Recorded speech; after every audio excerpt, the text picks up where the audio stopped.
James Cameron cinema को सिर्फ कहानी कहने का जरिया नहीं मानते। उनके लिए सिनेमा एक ऐसी भाषा है जिसमें तकनीकी, विचार और भावनाएं तीनों एक साथ बोलती हैं। अवतार फायर एंड ऐश इसी सोच का विस्तार है। लेकिन यहीं से फिल्म अपने सबसे जरूरी सवाल को जन्म देती है। पेंडोरा की दुनिया एक बार फिर से हमारे सामने है, पहले से ज्यादा भव्य, पहले से ज्यादा आक्रामक और शायद पहले से ज्यादा असहज।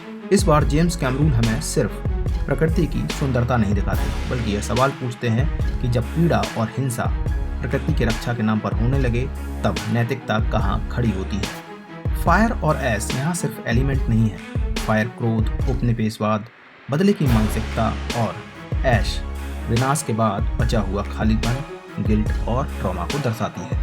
नेत्री का किरदार इसी विचारधारा का केंद्र बनता है। उनका ग्रीफ व्यक्तिगत नहीं है, वह एक पूरी सभ्यता का दुख अपने भीतर ढोती नजर आती है। एक फिल्म मेकर के तौर पर यह निर्णय साहसिक है, लेकिन समस्या यह है कि फिल्म इस इमोशनल डेप्थ को पूरी तरह से सांस लेने का वक्त भी नहीं देती है। जेम्स कैमरून का कैमरा अब भी नियंत्रित है, कॉन्फिडेंट है और ऑलमोस्ट डिवाइन है।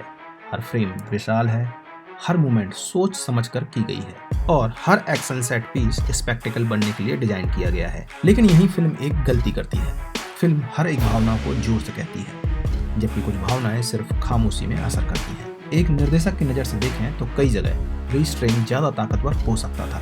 अवतार फायर एंड ऐश की सबसे बड़ी कमजोरी है इसकी नैरेटिव फैमिलियरिटी। आप जानते हैं कि अगला इमोशनल बीट क्या होगा, क्योंकि आपने उसे पहले ही देख लिया है।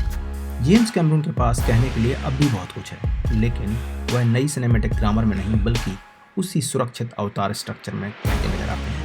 एक विजनरी डायरेक्टर से हम शायद थोड़ा ज़्यादा जोखिम की उम्मीद करते हैं। ऐश क्लैन का विजुअल डिजाइन प्रभावशाली है, लेकिन साइकोलॉजिकल डेप्थ सीमित है। विरांग के किरदार संवेदनाओं से भरे हैं, पर स्क्रीन प्ले उन्हें केवल एक विचार बना देती है, जीवित चरित्र नहीं बना पाती है।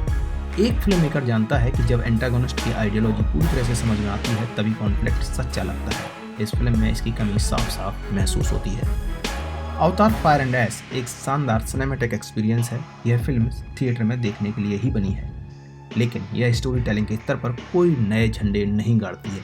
यह फिल्म हमें सिखाती है कि जब कोई निर्देशक अपनी ही बनाई दुनिया में बहुत सहज हो जाता है, तो इनोवेशन धीरे धीरे रेपिटेशन में बदल जाता है। फिर भी अगर आप सिनेमा को सिर्फ कहानी नहीं, बल्कि क्राफ्ट, स्केल और विजुअल फिलॉसफी की तरह देखते हैं, तो इस फिल्म को आप नज़रअंदाज नहीं कर सकते हैं।